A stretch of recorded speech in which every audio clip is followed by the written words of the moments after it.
बहुत पुराने समय की बात है। एक घने जंगलों और ऊंचे पहाड़ों से घिरे राज्य में एक वीर राजा राज करता था। उस राज्य की राजधानी में एक ईमानदार मगर गरीब बढ़ई रहता था। उसकी एक ही बेटी थी जिसका नाम सुरैया था। सुरैया बहुत होशियार, साहसी और बेहद सुंदर थी। उसकी माँ का देहांत बचपन में ही हो गया था। अब उस छोटे से घर में बाप और बेटी ही रहते थे। जब सुरैया जवान हुई तो राज्य का एक लालची और क्रूर सामंत उस पर मोहित हो गया।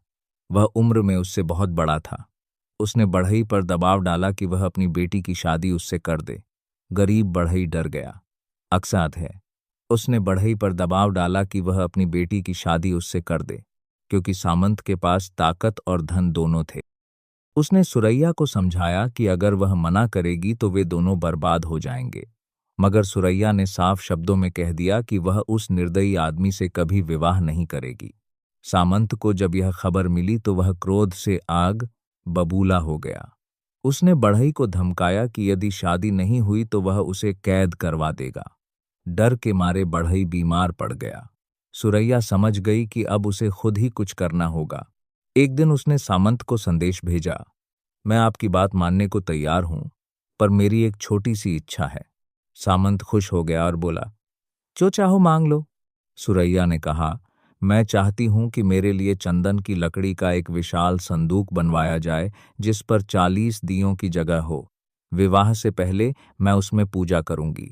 सामंत ने तुरंत कारीगरों को बुलवाया और आदेश दिया कि वैसा ही संदूक तैयार किया जाए जैसा सुरैया चाहती है।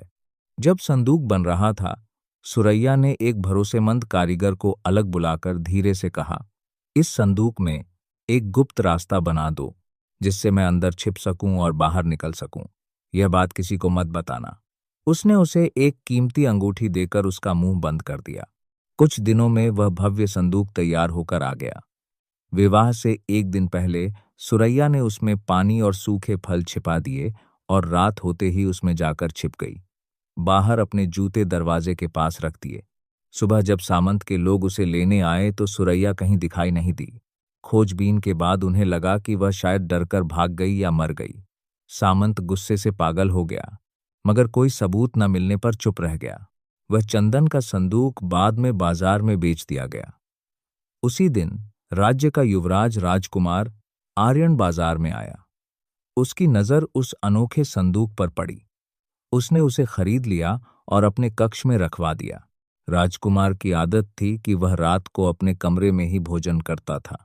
कुछ दिनों बाद उसने देखा कि उसके खाने में से थोड़ा थोड़ा भोजन गायब हो जाता है। कभी रोटी कम, कभी फल गायब, कभी दूध आधा। पहले उसने नौकरों को डांटा, मगर जब बात रोज होने लगी तो उसने ठान लिया कि वह रहस्य का पता लगाएगा। एक रात वह सोने का नाटक कर लेट गया। आधी रात के समय उसे हल्की सी आहट सुनाई दी। उसने धीरे से आंख खोली। चंदन के संदूक का एक हिस्सा खुला और उसमें से एक सुंदर लड़की बाहर आई। वह धीरे धीरे मेज के पास गई और भूख से कांपते हाथों से खाना खाने लगी। राजकुमार स्तब्ध रह गया। उसने झटके से उठकर उसका हाथ पकड़ लिया। लड़की डर के मारे बेहोश हो गई। होश आने पर उसने रोते रोते अपनी पूरी कहानी सुना दी। राजकुमार के दिल में उसके लिए सम्मान और स्नेह जाग उठा। उसने उसे छिपाकर अपने कक्ष में रहने दिया। रात में वे बातें करते और सुबह होते ही वह फिर संदूक में छिप जाती, मगर महल में रहस्य ज्यादा दिन छिप नहीं सकता। एक दासी ने यह देख लिया और बात फैल गई। युवराज की होने वाली दुल्हन, एक घमंडी राजकुमारी, जल उठी। एक दिन जब राजकुमार शिकार पर गया हुआ था, उस राजकुमारी ने बहाने से वह संदूक अपने कमरे में मंगवा लिया और सारे दिए जला दिए। अंदर गर्मी बढ़ने लगी। सुरैया सह न सकी और बाहर निकल आई। राजकुमारी ने उसे पकड़वाकर किले की खाई में फिंकवा दिया, लेकिन किस्मत को कुछ और मंजूर था। उसी समय एक बूढ़ा साधु वहां से गुजर रहा था। उसने लड़की को बचा लिया और अपने आश्रम ले गया। उधर राजकुमार लौटकर आया तो संदूक खाली मिला। वह शोक में डूब गया। उसने खाना पीना छोड़ दिया। राज्य में घोषणा हुई कि जो कोई युवराज के लिए ऐसा भोजन बनाए जिससे वह खा ले, उसे इनाम मिलेगा। साधु ने सुरैया से कहा, बेटी, तुम औषधियों की जानकार हो, क्यों ना तुम कुछ बनाओ। सुरैया ने जड़ी बूटियों से बना खास काढ़ा तैयार किया। जब वह काढ़ा राजकुमार के पास पहुंचा, उसकी खुशबू से ही युवराज उठ बैठा। उसने काढ़ा पीते ही ताकत महसूस की। उसने तुरंत पता लगवाया कि यह किसने बनाया है। जब सुरैया को महल लाया गया और सच सामने आया, तो राजकुमार ने सबके सामने उस राजकुमारी की साजिश उजागर कर दी।